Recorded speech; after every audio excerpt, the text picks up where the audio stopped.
लेकिन आपने जो कहा कि 16 वर्ष से कम उम्र में बच्चियों की शादी कर देनी चाहिए, कितना निर्मम आपका बयान है ये,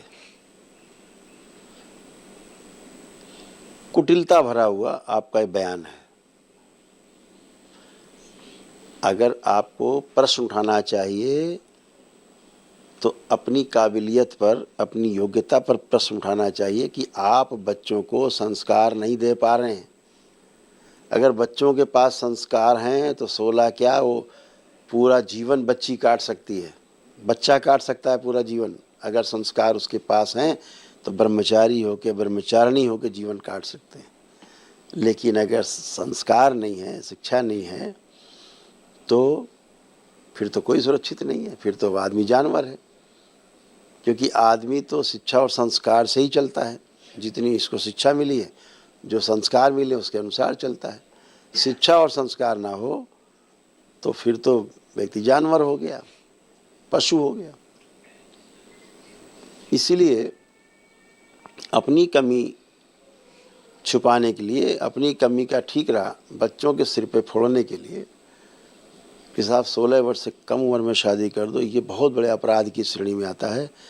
ये बाल विवाह अधिनियम का को खुली खुली चुनौती है आप, और आप अपराध की करने की श्रेणी में आते हैं, और ये आपने अपराध किया है। यह और भी खतरनाक एक्ट में आता है, बच्चों के यौन उत्पीड़न वाले जो कानून बने हैं बचाने के लिए, बाल यौन उत्पीड़न के,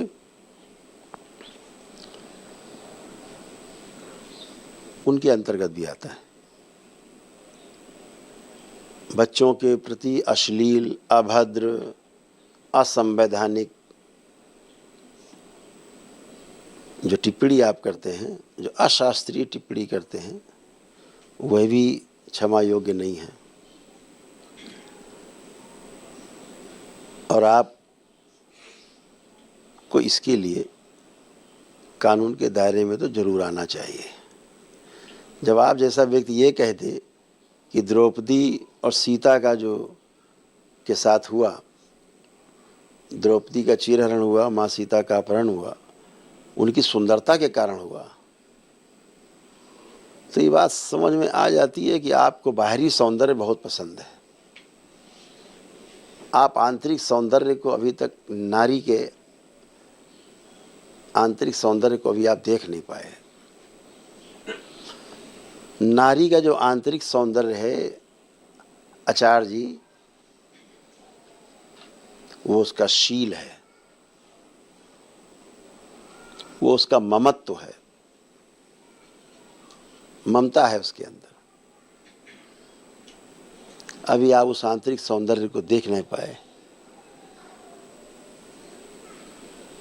दरबार का ऑफिशियल चैनल करौली सरकार ईश्वरीय चिकित्सा विज्ञान केंद्र चैनल को जरूर सब्सक्राइब करें। नमः शिवाय।